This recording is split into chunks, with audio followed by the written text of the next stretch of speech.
Hello there, ladies and gentlemen, and welcome back to Mobster Monkey. And today, as you can see on the screen, give me one moment. I'm moving some things around for me to settle down. Okay, so as you can see on the screen, we are doing another Hulk action figure review, and this time we are doing a action figure review of the Hulk figure from the 2-pack. I believe it was a Toys R Us exclusive, Hulk and Valkyrie, which these figures you can pick up together if you get them in the box. If you get them together in the box, still shut and whatnot, you can pick that up for about $100 to $150, depending on where you're buying it. And then the figure alone you can get from anywhere from about $40 to about $75, again, depending on where you pick up the figure. Since, of course, you can't pick them up from Toys R Us anymore, since I believe Toys R Us is out of business. But this figure is phenomenal. But before we get too much into the detail of the figures, again, this video is sponsored by Nerds Forever, as you can see up in the top right hand corner up there. It's kind of blurred. There we go. Nerds Forever is fantastic. You can get anything you need from these guys, such as comic books, action figures, pop figures, board games, anything along the sorts. Actually, this figure actually does not belong to me. It actually belongs to the owner of Nerds Forever. He's lending it to me to do a review of, and maybe I can butter him up to let me buy it from him. Just kidding. I think he probably wants to hold on to this bad boy because it's a beast of a figure, as you can clearly see.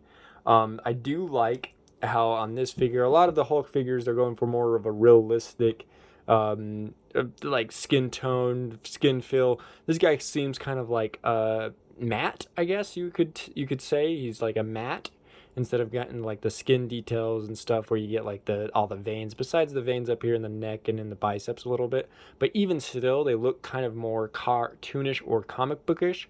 Feels like this guy was trying to be pulled from one of the comic covers, and I think they did a really good job. I do enjoy the look of him. I am noticing there's a slight difference in color, a tiny bit in his torso, and then in his arms and in his legs down below. Just a tiny bit, not a big difference. But again, I do like how they're going for more of a comic book feel with this action figure. You don't get that a lot with Hulk figures. They're mainly going for the more realistic, the dirty, angry, veiny, type of figure. But this one, they kind of went with a easier, less done approach, and it works out pretty well. I think the head mold on this one's phenomenal. I think they did a really good job with the mold of the head on this, with the angry look, the showing of the teeth. Maybe if they would have went a little easier on the gums, because you can see clearly that the gums are going above the teeth. But other than that, I mean, the head sculpt is amazing. He's got the dimple in the chin. It looks like a blockhead. Like, it looks like somebody that, a big, bad, gnarly looking dude. And it looks phenomenal. And then they've added a little bit of veins. There's not a lot of veiny going on in this one, like normal Hulk figures, which is okay. I actually enjoy that. In the pants, you can kind of see where it's crumpling up a bit, like those details. You can see, of course, where his muscles are bulging. A little bit of paint rub off on his pants here, but I kind of like that. It kind of makes it feel like it's busting a little bit. It's broke a little bit here, because I don't like a lot of figures because they only show the busting of the bottoms of the legs. I would like to see like the ripping of the jeans in certain other areas, because this thigh is a lot bigger than a normal Bruce Banner thigh, and if it's breaking out the calves, the freaking thighs are just as big as the calves, bro. I think maybe they're about the same size. Look at those bad boys, dude. Jeez Louise. But the fists, I'm not sure. Since I have this guy loose, I'm not sure exactly what accessories came with him. But I don't believe he came with any other hands. I believe he only has the punching hands, which is fine. They did a really good job with them. They've added some detail in the thumbnails and also the toenails, which is really cool, a different tone, which I find very cool because, again, a lot of figures, they don't go with that. They kind of just stick it with the normal skin tone of the feet or with the hands. And that's fine too, but I enjoy when they add in tiny little bit of details. They added in a little bit of detail in the belt as well. You can kind of see the belt a little better in this one, or I guess not the belt, but the pants, the top of the pants, and then the crotch of the pants, which is really cool because, again, a lot of times they don't really add in those details. Would it have been cooler if they would have added a bit more on the loops and on the buttons and stuff instead of it just being straight purple? Probably, but it works. Because, again, I feel like they're going for more of a comic book style. It's perfectly fine. So articulation wise with this figure, I guess before we do articulation, let's look at the size of this man. I believe he is, yeah, he's standing about a 7.5 inches. I believe Valkyrie, excuse me, let's fix that. Yeah, about 7, almost 8 inches. Almost 8 inches. What I believe Valkyrie is a 6-inch figure. So standing next to the Hulk, of course, Hulk's going to be a lot bigger than her because he is a lot bigger than Valkyrie. So I guess before we get in articulation, let's look at the figure itself. I don't know, I was jumping to articulation right off the get-go. Probably because I keep seeing a ton of it. So the front view, pretty good. Side view. The back view. And again, I love shading. This, again, has that comic book style, so of course they add in a lot of shading. So they added in a lot of shading to show off the back muscles and whatnot. So that's really cool. I really enjoy that. And the other side. And then the bottom of the feet. And there we go. All right. Articulation-wise, the head can look down. Doesn't got much of a look down. Can look up about that much. It's got full ball rotation of the head. Arm-wise, it's got pretty good. Wow, look at that. It can raise his arm pretty high. And that's on the ball joint, of course. And then you got bicep rotation. It's on the joint there. And then I believe it's got the single joint articulation in the elbow.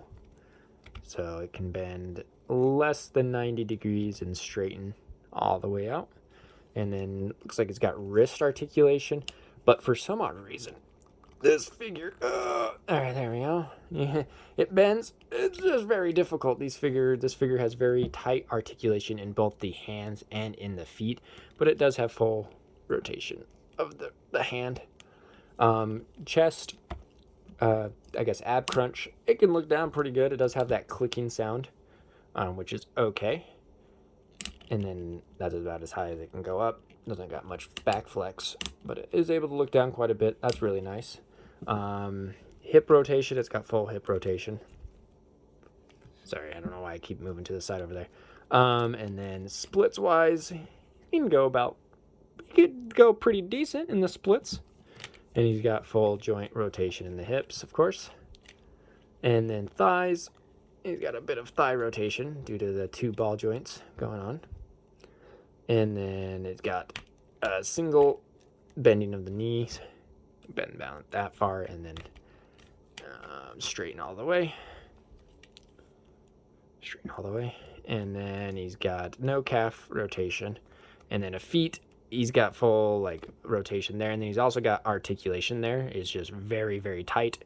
And again, I don't own this figure, so I don't want to end up trying to show off that he's got articulation there and then end up breaking him. But he does have a little bit of articulation there. It's just a little tight. It'd be just nice to maybe run a heat gun right there, kind of loosen it up a bit. But again, not my figure, so I'm not going to affect him. I'm not going to manipulate him in any ways unless I own the man, but I don't. So, yeah, this figure, I would say, is pretty well done.